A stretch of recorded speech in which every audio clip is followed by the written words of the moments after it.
أعوذ بالله من الشيطان الرجيم بسم الله الرحمن الرحيم رب اشرح لي صدري ويسر لي أمري واحلل عقدة من لساني يفقه قولي. السلام علیکم ورحمة الله وبرکاته.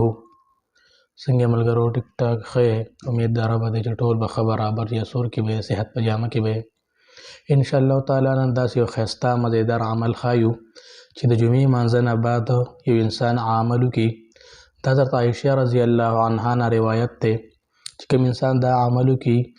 د دې هفتې نه والا بلې هفتې پورې به څومره حادثات څومره دغه دي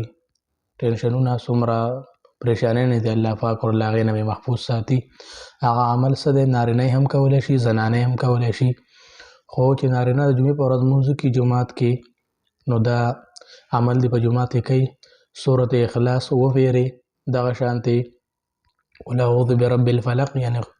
او دا شان قل اعوذ برب الناس سورت فلق او سورت الناس او سورت اخلاص لومبیا سورت اخلاص بیا سورت فلق او بیا سورت الناس ووزل دا وایي او دا شان زنانه باندې د جمعې مونځ نشته یعنی کور کې ماسپښین مونځ چې وکړي جمعې په ورځ د هغې نه بعد دې ووایي